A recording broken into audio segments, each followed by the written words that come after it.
Kasunod nga po mga idol ng pagkakaagaw ng Dallas Mavericks ng panalo sa Game 2 na itabla na nga nila ang serye 1-1. At ang maganda pa dyan, nakuha rin naman nila ang home court advantage since gaganapin sa kanilang bahay na American Airlines Center ang Game 3 at Game 4. Ibig sabihin may pagkakataon na ngayon na umangat hanggang 3-1 ang serye kapag naipanalo nila ang susunod na dalawang laro. At kasabay nga po mga idol ng pagkapanalo ng Dallas sa kanilang game, sinabi nga po ni Luka Doncic na isa nga ito sa mga pinakamahirap na game na kanyang pinaglaruan since binuhos nga po niya dito ang lahat upang manalo lamang. Unti-unti rin naman nga pong nagagamay ng Dallas Mavericks kung papaano nila talunin ang Thunder. At isa nga dyan ay ang paghigpit ng kanilang depensa sa perimeter. Yes mga idol, hindi nga sila dito pwedeng mag-relax lalo na sa fourth quarter. Gayong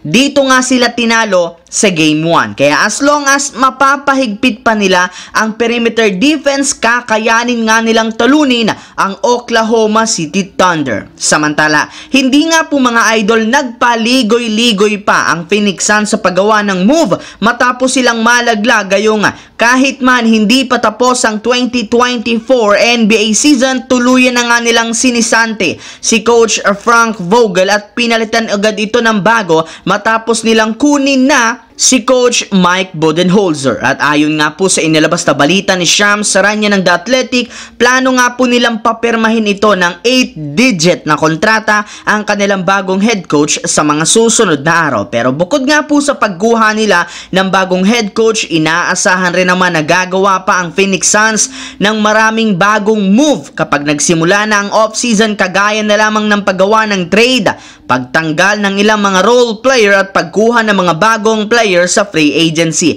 At ayon nga po sa ibinulgar na balita, sa loob ng organisasyon ng Phoenix Suns, posibleng mabuwag ang Big 3 na sina Kevin Durant, Bradley Beal at Devin Booker since sa tatlo pa lang ang ito, lumampas na agad sila sa cap space na inilaan ng NBA. Kung pananatilihin nga nila ang lahat ng mga ito, mas lalo lamang silang mahihirapan na makabuo ng isang championship lineup. Sa kabilang banda, alam naman nga po ng Denver Nuggets na nasa delikadong kalagayan ng kanilang Game 3, kaya hindi nga kagaya ng mga nagdaang laban, mas naging desperado ang mga malalaro nila.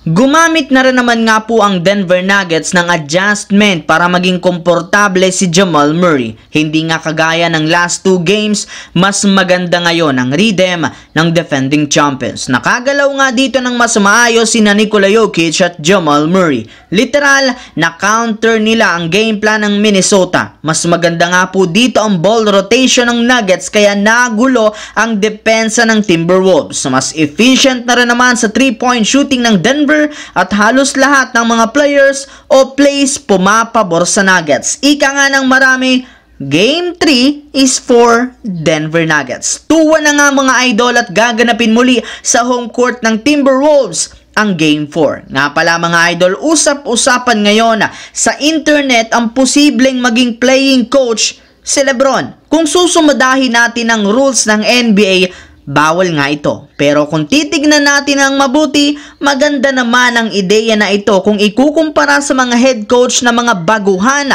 na kinukuha ng Lakers. Isipin nyo, pwedeng maging head coach si LeBron? Sa taas ba naman ang IQ nito sa basketball? Ika nga ng iba, mas marami pa itong alam na taktika kung ikukumpara sa ibang head coach.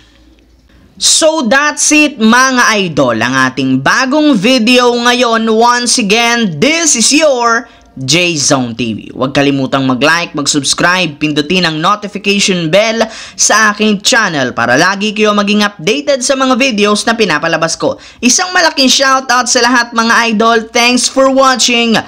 Hopefully nag-enjoy kayo ngayon.